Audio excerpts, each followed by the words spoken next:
Hey everyone, hopefully I'm recording. Hopefully this gets to you in time and the glare isn't too bad from the lights. I wish I was here in person with you guys. I had originally planned to deliver this to all of you in person. Let me start off by saying, reading from notes here, the first time Ian and I met, we were about age 7, me, and Ian 8. And it was at the wing, the RCAFA wing in Renfrew, and the old wing, and we're calling around in the bar area where when they have dues and stuff, that would be the bar, and underneath the bar, all the things they kept. We found chips and all kinds of stuff under there to eat, popcorn and what have you. And we're crawling around and discovering each other hiding in the cupboards there under the bar, which leads us to my next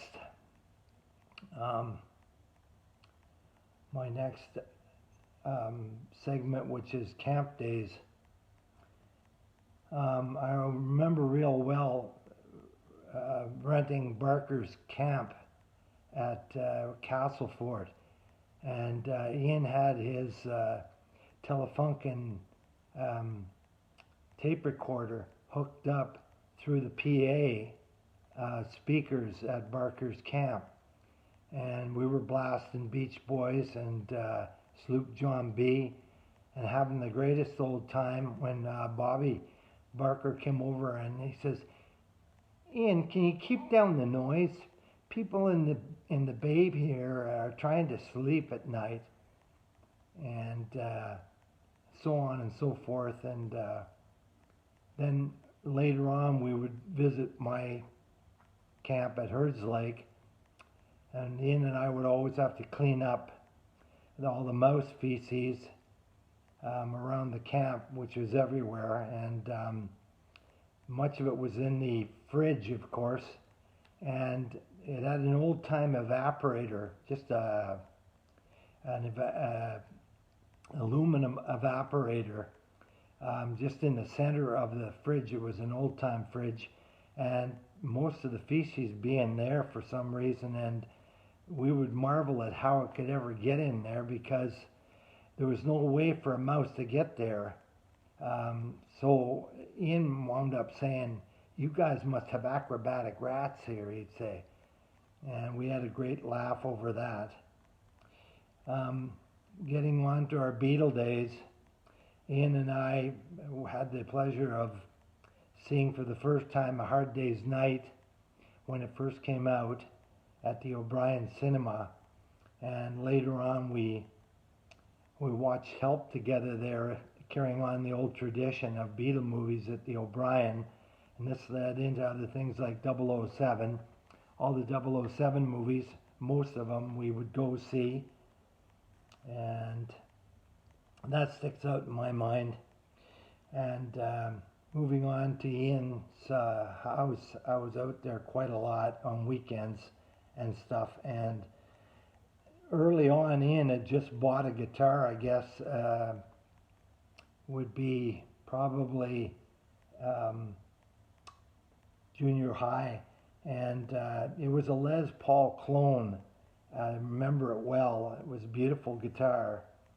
Having been the first that he ever owned, and he let me handle it and play it, and I would move around and bang into something, and Ian would say, "Keith, you just knocked another $40 off my guitar."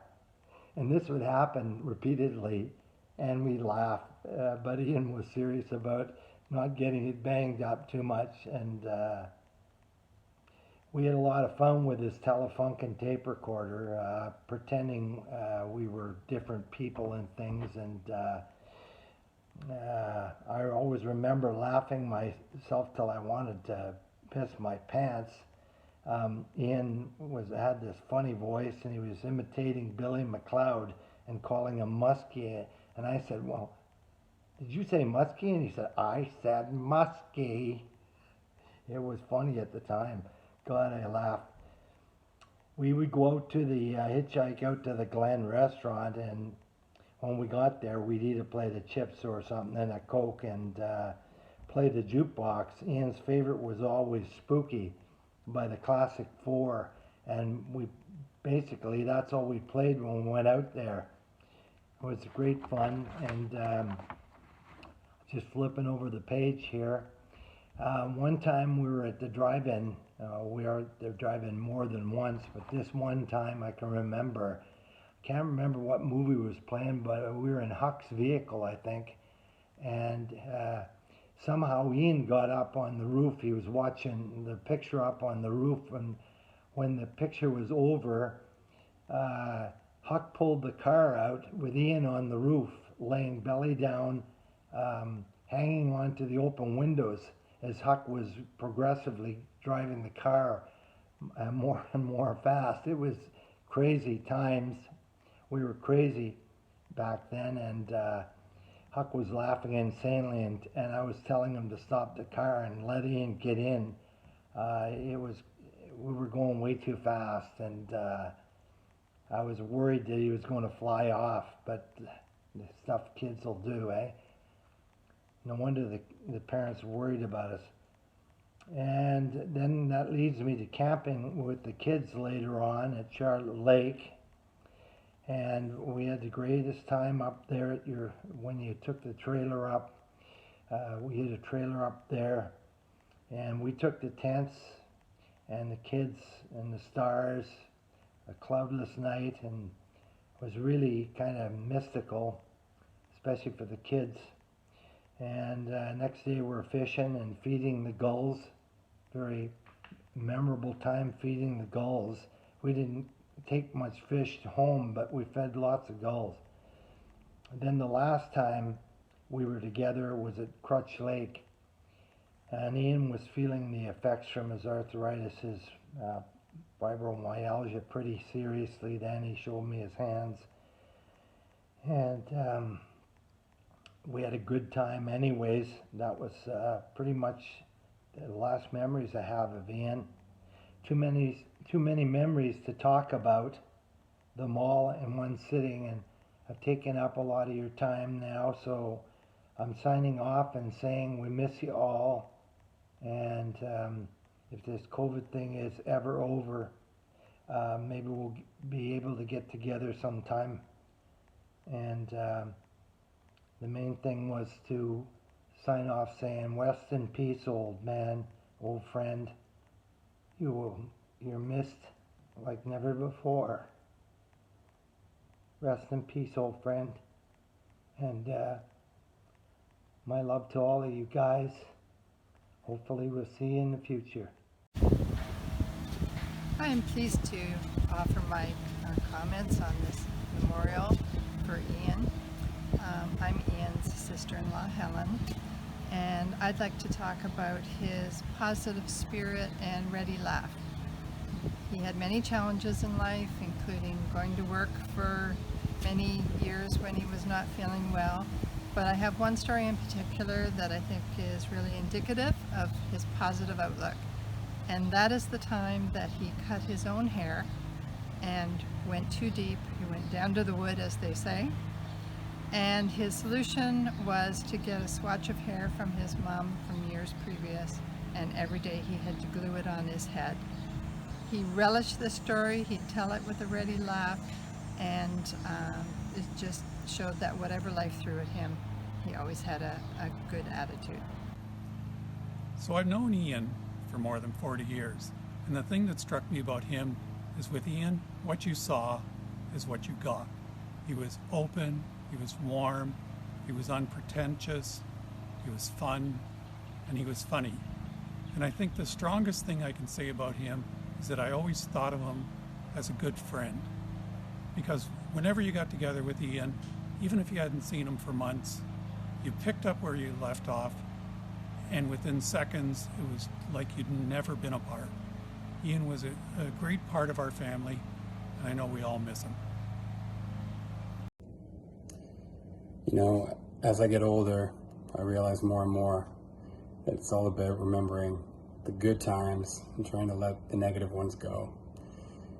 And in saying that, the memory I choose to hang on to the most is from high school. I used to frequently have plans with friends to go out and party, whatever. And often I'd cancel at the last minute to hang out with Dad on the front porch. And I don't regret it one bit. It was some of the greatest times we ever had, just sitting and talking and spending time together. So that's what I hold on to more than anything. Hi, my little story is about Ian and Brenda when they came down to visit us in Maine. We had a great time. We went out for lunch one day to the Arundel Wharf, and Ian was sitting on the wharf eating a big salmon roll and just happy as a clam. And the next day we went out for a guided fishing trip. We went out striper fishing. Ian caught a beautiful big striper. Unfortunately, I didn't catch anything. And while we were doing that, the girls were away enjoying a massage. We came back, we went out for lunch, and then we went for did a little tourist stuff, went around, saw some lighthouses. The next day we went into Gunquit and did some walking around in the village, and Ian was in front of us. He had his little peak hat on that he has, and his hair was sticking up, and he had his readers on. I don't know how he could ever walk with them on, and he had sunglasses around his neck, and he had a cigarette package, that plastic cigarette package he used to have carry around his neck, and he kind of turned around, and we all looked at him and all thought Japanese tourist. Brenda turned around and said, "I got nothing to do with him," and laughed, and yeah, that's just, there's many memories, but that was it. I first met Ian. He lived on Miller Street in Lansdowne, and I lived out in Highway 2. A few years later, I moved to Miller Street. He'd moved to Gilbert Street, and we were backdoor neighbors, and struck up a great friendship. But when I moved in with Ian and Brenda in 2016, Ian was more like a brother to me than a friend. He was more than a friend. I miss him. Hi, I'm Bill Code, and I'm here to talk about Ian Joynt, my good friend for over 20 years. He worked for us at Code Ford Mercury a long time, and we always had a great relationship. He was great with the people. He was great with the staff.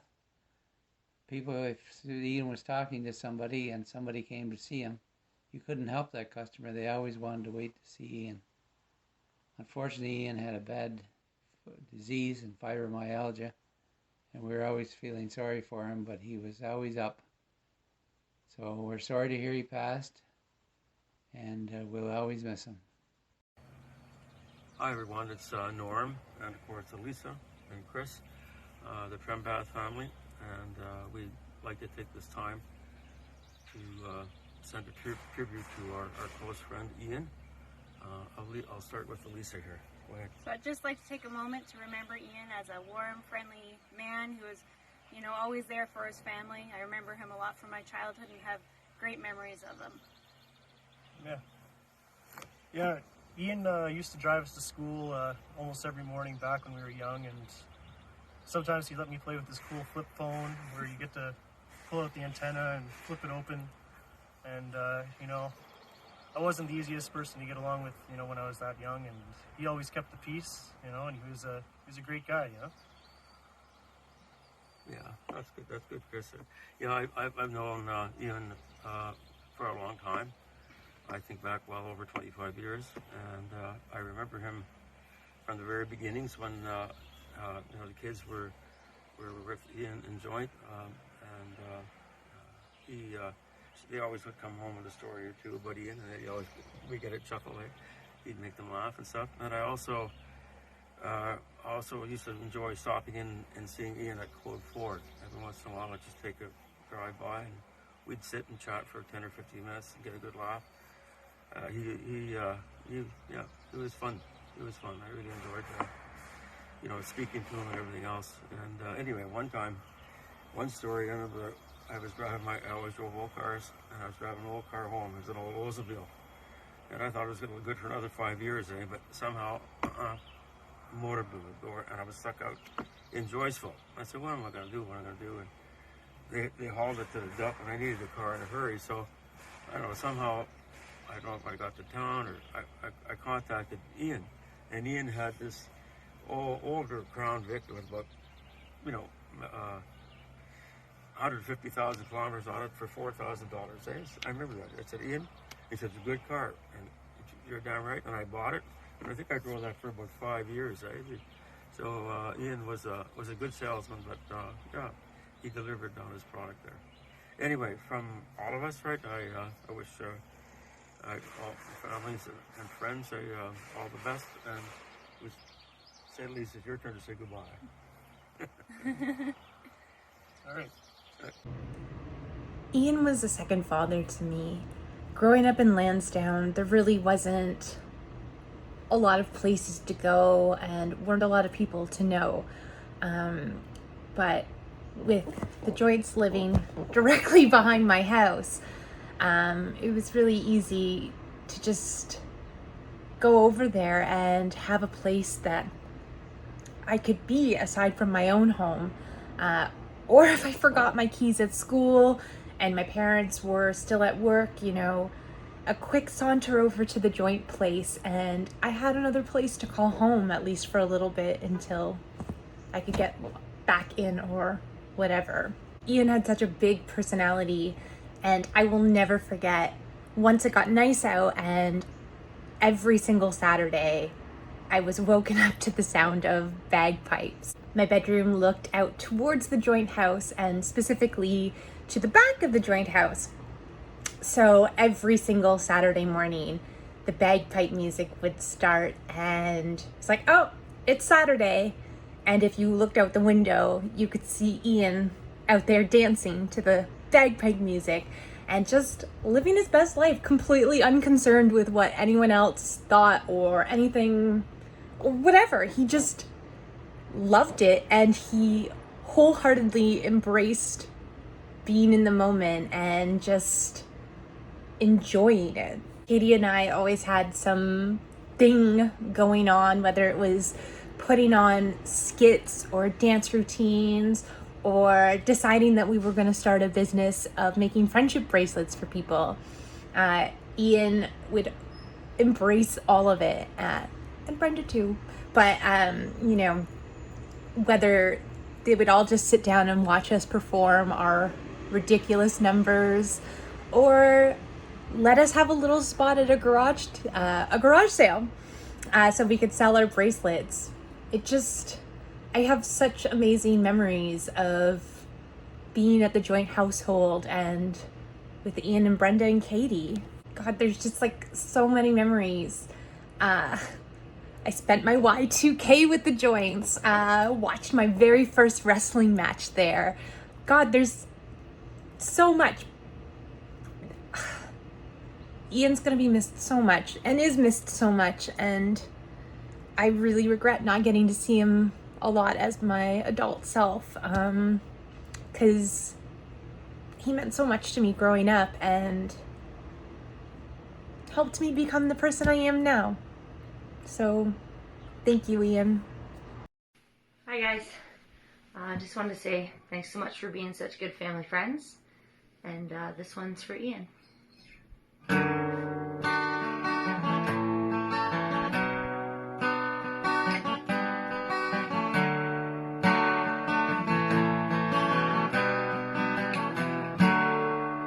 When I find myself in times of trouble, Mother Mary comes to me, speaking words of wisdom, let it be.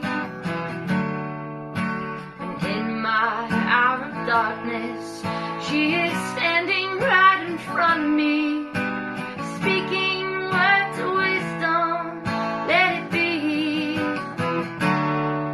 Let it be, oh, let it be, let it be, oh, let it be.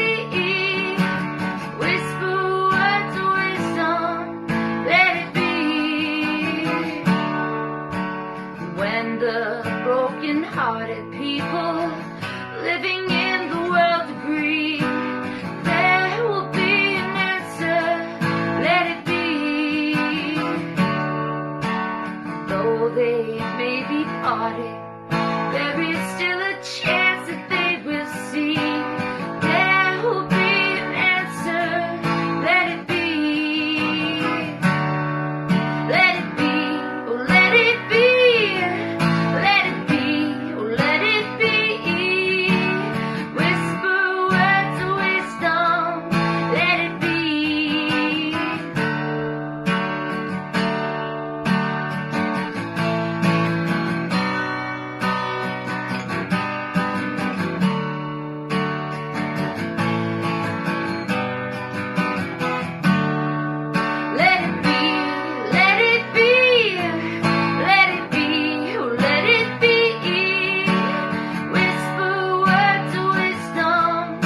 guys.